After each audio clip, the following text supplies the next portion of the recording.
Welcome friends.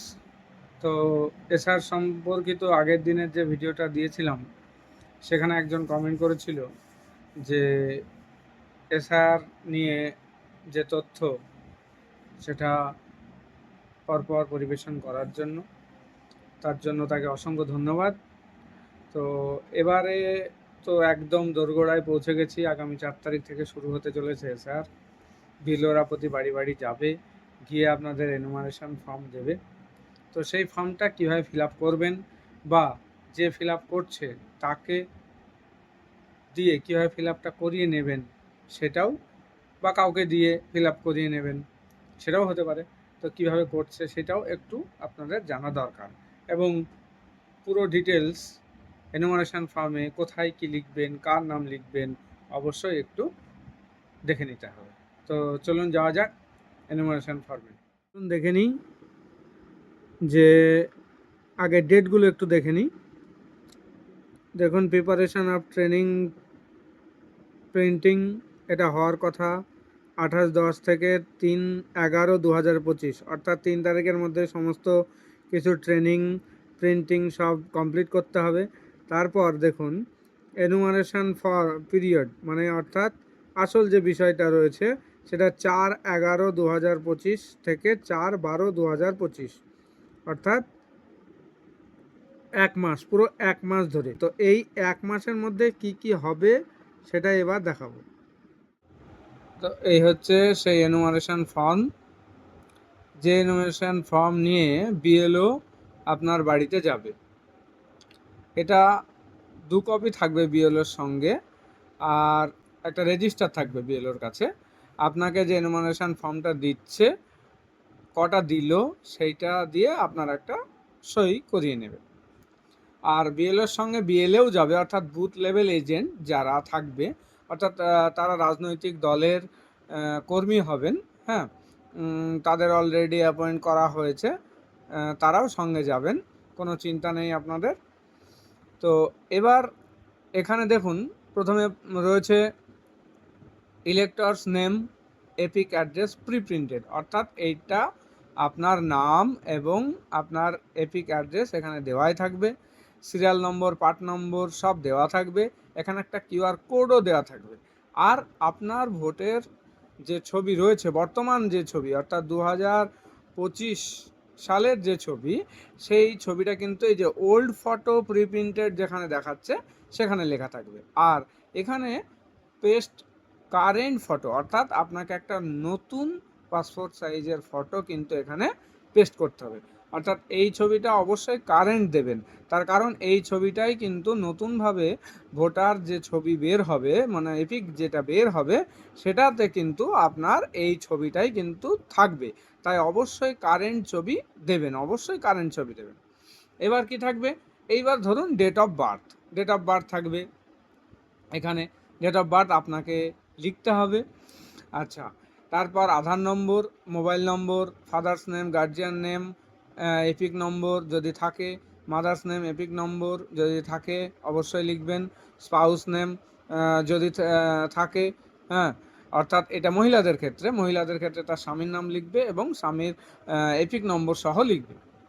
এইবার আসল যে বিষয় সেটাই আছে। আসল বিষয় হচ্ছে যে 2002 সালে যার নাম সরাসরি পাচ্ছে, অর্থাৎ 2025 সালে যার নাম আছে এবং সেই নামটাই যার 2002 সালে নাম রয়েছে, 2 সালেও যার নাম রয়েছে লিস্টে, তার নামটা এই যে বাম দিকে এখানে দেখুন লেখা আছে যে details of the elector in the electoral role of the last SIR, অর্থাৎ 2002-এর যে এসআইআর, সেই এসআইআরে কিন্তু এইখানে নামগুলো লিখতে হবে। অর্থাৎ ইলেকট্রাল নেম, এপিক নম্বর আগেরটাই, আগের এপিক নম্বর যদি দেওয়া থাকে তাহলে সেটা লিখবে, যদি দেওয়া না থাকে তাহলে লেখার দরকার নেই।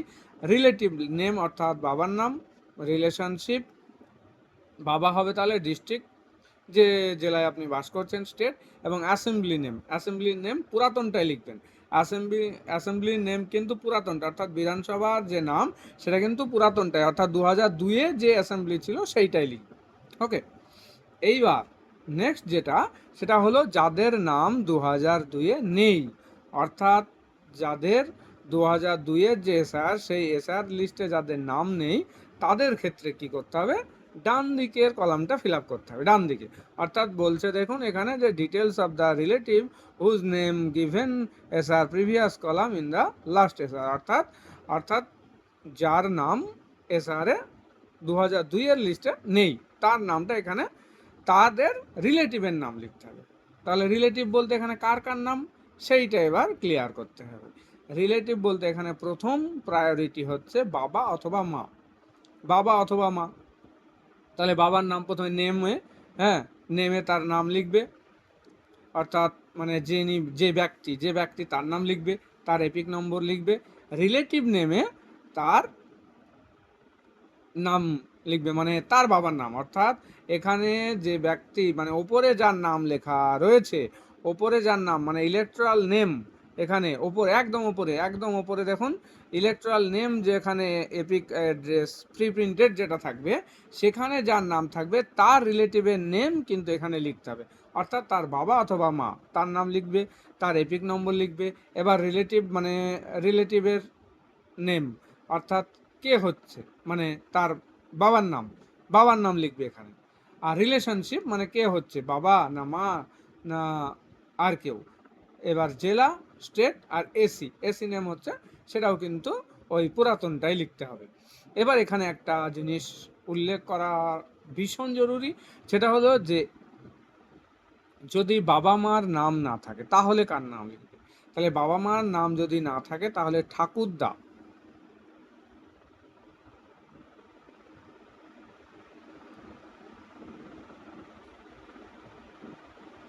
বাবা মার নাম যদি না থাকে তাহলে কার নাম লিখবে, বাবা মার নাম যদি না থাকে তাহলে ঠাকুরদা বা ঠাকুমা তাদের নাম লিখতে হবে, ঠাকুরদা অথবা ঠাকুমা তার নাম লিখতে হবে।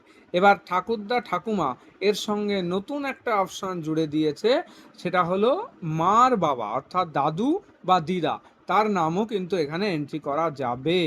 ইলেকশন কমিশনের পক্ষ থেকে এটাই জানানো হয়েছে যে দাদু অথবা দিদা অর্থাৎ মায়ের বাবা অথবা মায়ের নামও কিন্তু এখানে এন্ট্রি করা যাবে। তাহলে এখানে নেমের জায়গায় মায়ের বাবার নাম, এপিক নাম যদি মায়ের বাবার নাম পাওয়া যায় তাহলে মায়ের বাবার নাম অথবা মায়ের নাম, এপিক নম্বর তার নাম, রিলেটিভ নেম অর্থাৎ তার বাবার নাম অথবা মায়ের নাম।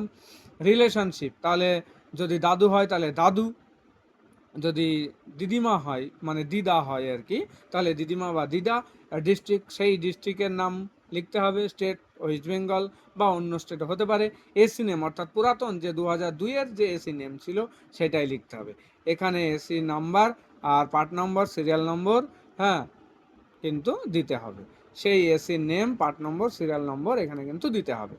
এবার এইটা ফিল আপ করার পর এটা আপনি ফিল আপ করতে পারেন, অথবা যে বিএলএ যাবে বিএলওর সাথে তিনিও আপনাকে ফিল আপ করে দিতে পারেন, অথবা আপনি আপনার পার্শ্ববর্তী কোনো জানাশোনা মানে অর্থাৎ শিক্ষিত যে রয়েছেন তার সঙ্গেও আপনি কিন্তু এটা ফিল আপ করে নিতে পারেন।